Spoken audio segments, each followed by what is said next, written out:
오늘은 우리가 인내하는 삶이라는 제목으로 말씀의 은혜를 나누려고 합니다. 저희가 살다 보면 이제는 정말 가망이 없다. 더 이상 내가 참고 기다릴 수 없다. 라고 싶을 때가 한두 번씩 찾아오는 것 같습니다. 이때 우리가 새겨야 될 말씀이 여러 가지가 있는데 그 중에 한 가지가 바로 오늘 본문의 말씀입니다. 그 중에서 바로 4절의 말씀이 중요하게 여겨지는데요. 다시 한번 읽어드리겠습니다. 인내를 온전히 이루라. 이는 너희로 온전하고 구비하여 조금도 부족함이 없게 하려 함이라. 이 말씀을 읽을 때면 생각나는 여러 가지 인물들이 있습니다. 그 중에 요셉을 떠올릴 수가 있는데요. 요셉은 인내의 사람이었습니다. 그의 인생을 한 토막 한 토막 잘 들여다보면 우리는 요셉의 인내를 보며 어떻게까지 저렇게 할 수 있지? 라는 감탄이 나올 수밖에 없는 것 같습니다. 요셉은 세상의 방법인 눈에는 눈, 이에는 이라는 이러한 편협한 눈높이에 사로잡힌 마음이 좁은 사람이 아니었습니다. 요셉의 형들이 그에게 용서할 수 없는 나쁜 일을 저질렀지만 그는 그 사실에 매달려 복수심에 불타서 복수를 위한 삶을 살지 않았습니다. 보디발의 아내와의 사건 때에도 마찬가지입니다. 억울한 누명을 쓰고 감옥에 갇히게 되었지만 그는 진실을 규명하고 풀려나는 데 전력을 다하는 대신에 감옥 안에서의 생활에 충실을 하였습니다. 그러나 요셉은 그 감옥 안에서도 또 한 번 배신을 당합니다.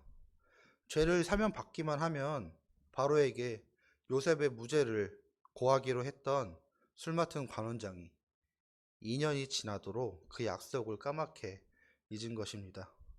자신이 꿈을 풀이해준 술 맡은 관원장이 복직되는 것을 지켜보며 요셉은 나름대로 아마 그 마음 가운데 기대를 품었을 것입니다.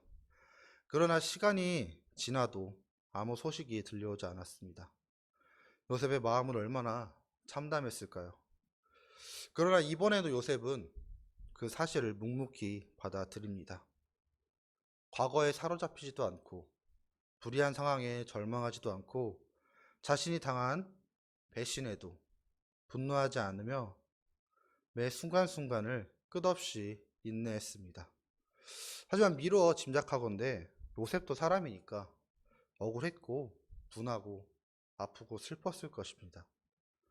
그러한 요셉은 그 모든 감정들을 참고 또 참았습니다. 자신의 문제를 자기의 방법으로, 자기의 생각대로 풀고 싶지 않았기 때문입니다. 그는 하나님의 방법으로 자신의 인생을 살기를 원했습니다. 그래서 하나님께서 그 모든 것들을 풀어주실 때까지 기다리고 또 기다렸습니다. 이러한 요셉의 태도를 보며 그리스도인이 인생을 살아가는 방식이 이러한 삶이 아닐까 싶습니다. 바로 요셉처럼 하나님의 방식을 구하는 것입니다. 그러나 이것은 인생 전체를 하나님께 맡긴 사람만이 가능하다고 생각됩니다. 인생을 하나하나 따로 나누어 지금에 급급하다면 우리는 절대 참을 수가 없을 겁니다. 억울하면 맞대응하고 당하면 갚아주려고 합니다. 그래서 더 많은 원수를 만들고 관계는 점점 더 해치고 결과적으로 더 많은 상처를 받습니다.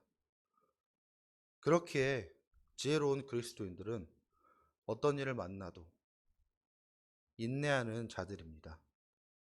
그들은 어떠한 방법에서도 어떠한 상황에서도 하나님의 지혜와 방법을 구합니다. 그래서 하나님의 뜻을 쫓아 인내할 때 또 인내하고 일어서야 할 때 일어서며 고개를 숙여야 할 때 고개를 숙입니다. 하나님께서 주신 소중한 인생이기에 인간의 방법에 맡기지 않고 하나님의 방법에 맡기기를 원합니다. 우리가 작은 문제 앞에서도 쉽게 떨며 두려워하며 해결하기 위하여 급급한 것은 아마 하나님께 맡기지 못하는 우리의 작은 신앙 때문일지도 모릅니다. 그래서 이제 우리는 믿는 자이면서도 하나님의 방법을 구하기보다는 내 식대로 처리하는 것을 더 자연스럽게 느낍니다.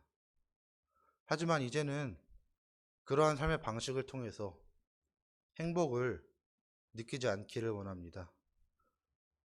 우리의 삶을 통해 하나님의 뜻을 드러냈으면 좋겠습니다. 이제는 우리가 인내함으로 고난을 견디고 하나님의 방법을 구하는 저와 여러분이 되기를 주님의 이름으로 소망합니다.